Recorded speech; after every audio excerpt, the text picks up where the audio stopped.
Okay, sa mapagpalang araw mga kateknisyan, mga ka-DIY, mga ka-master, meron po tayo ditong repair na LED TV. Ito po ay Samsung. So, ipapakita ko muna ang kanyang model.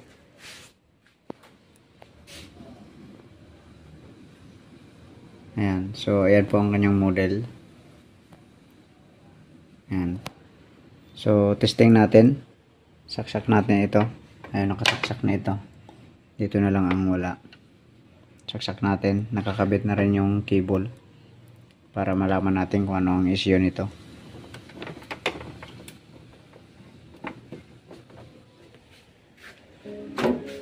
Ayun, nag-on naman siya. Ayun. So, wala po siyang picture pero may backlight. So, may sound naman siya. Volume natin. Ayan o. Ayan, may sound. Yun. So, yan po ang issue nito. May sound, may backlight. Ayan o, may backlight. Pero walang picture. Okay, sige. Samahan nyo ako. Ayusin po natin ito.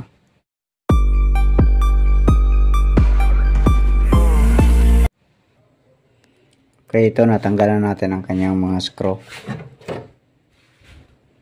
So, ayan. Yan po ang kanyang laman. Bale, ito po ang kanyang power supply. Ito naman ang main board. So, andito yung T-con sa top board. So, ang gawin natin ngayon ay magsukat muna tayo ng voltahe.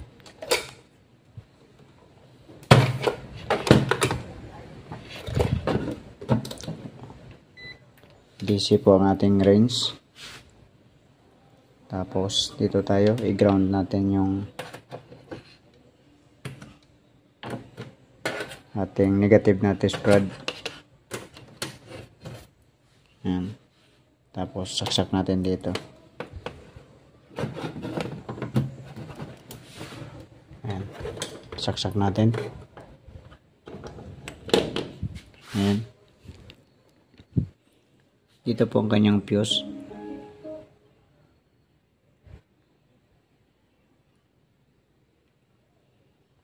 So, may 12 volts naman. Dito tayo sa sana yung BGH niya.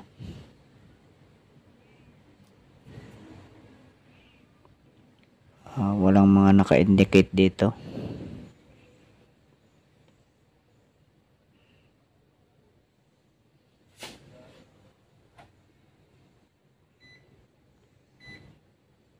Ito may BGH. So walang supply. Ibig sabihin dead set ang kanyang DC-DC. Okay, sige. Bunutin muna natin.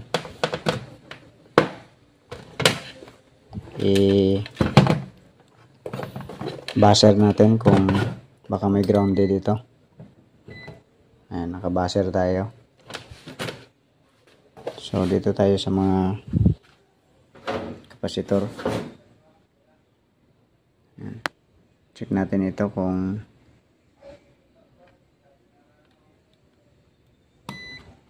so, wala man. Ayan. Wala.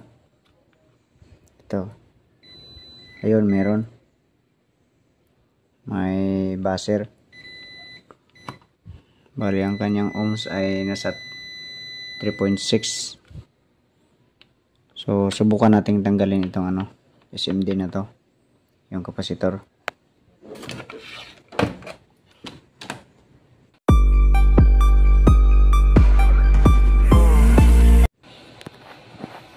Ito, natanggal na natin. So, i-buzzer natin uli.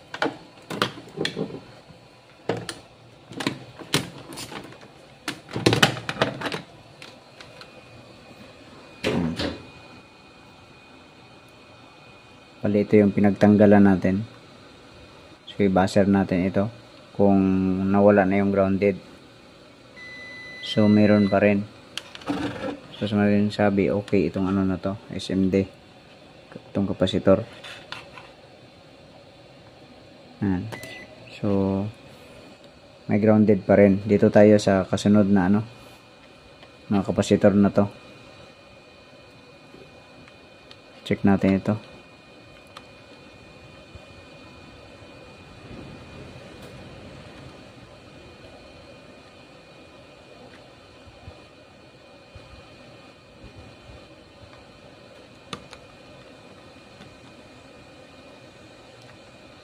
Wala.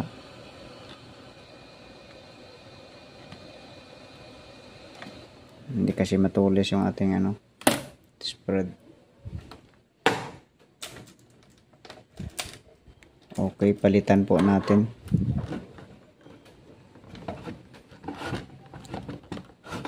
Matigas.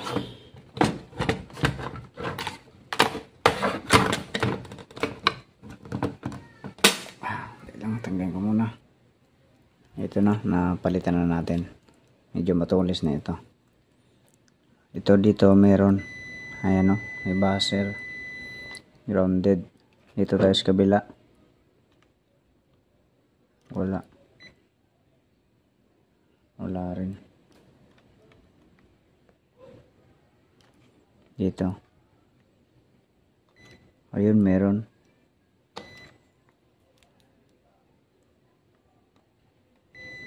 Ayan. So, tanggalin natin ito.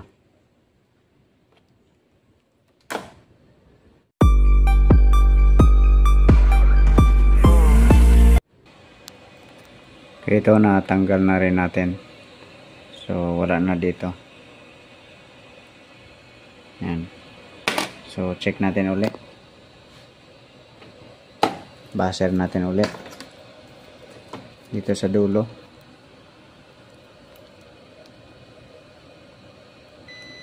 So, meron pa rin. Dito sa kabila. Sa huli natin tinanggalan. Meron pa rin. So, ibig sabihin, hindi grounded itong na to, dalawa. So, baka sa board na yung nito, grounded. Or sa LCD, sa glass. So, dito tayo sa na to. So, tanggalin nga muna natin. Dali lang. Dito mag-check tayo.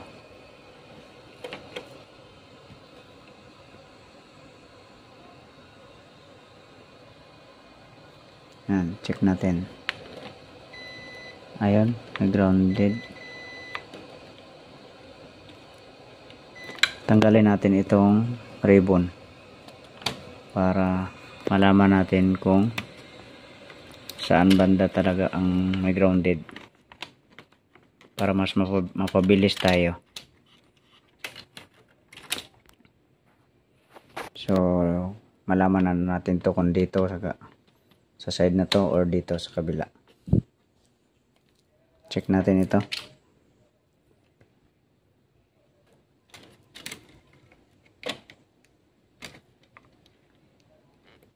Ayun. So, nawala na. Ibig sabihin, dito lang talaga yung grounded. Check natin ulit ito.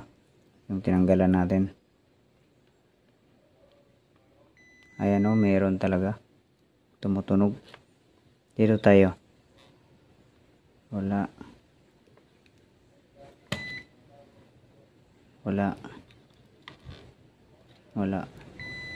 Ayun. So, ito na lang. Last na lang ito. Sana ito yung problema.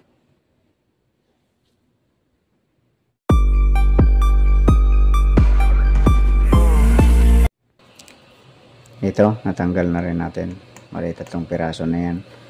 So, check natin ulit dito. So, tinanggalan natin.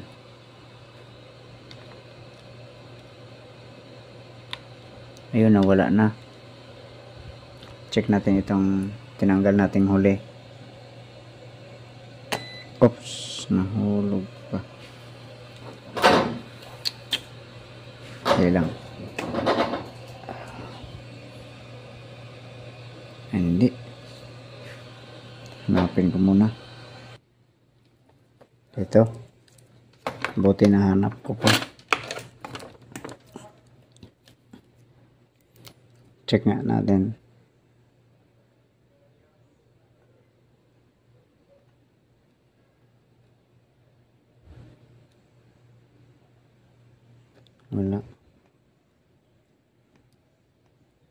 Ito pala. Ito palang isa yung ano.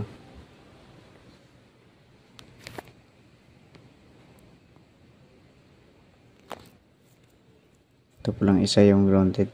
Yung huli na tinanggal ko. Ayan. So, dito wala na. Ayan, wala na.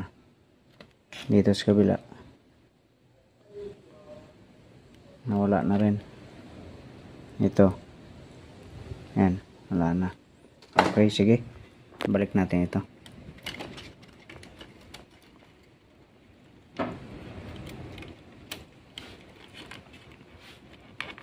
Ay, mahirap pag isang kamay. Okay, balik ko muna yan. Ito, naibalik na natin. Okay, sige. Testing natin.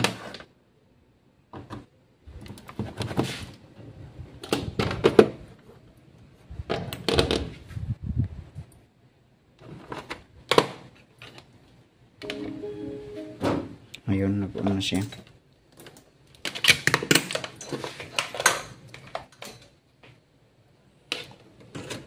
Ground muna natin. Check voltage tayo.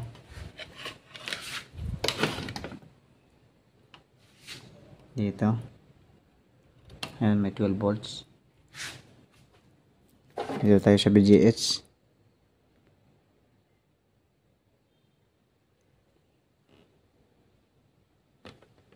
Ito. BGH. Ayun, may 30 volts. Ayan. Tingnan natin ang screen kung may picture na. Ayun, meron na. May screen na siya. So, malinis pa. Ayan o. Malinis pa. Oops.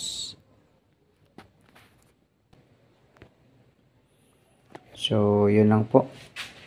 Ito lang. So, kahit hindi na ito ibalik, okay na rin yan. Kasi, pwede pa rin kasing yung dalawa, pwedeng masira din kasi yan dahil nakaranas na ng init. So, kahit di na palitan yan, okay na rin naman yan. Okay, sige. Hanggang dito na lang ang video natin. God bless po sa inyong lahat.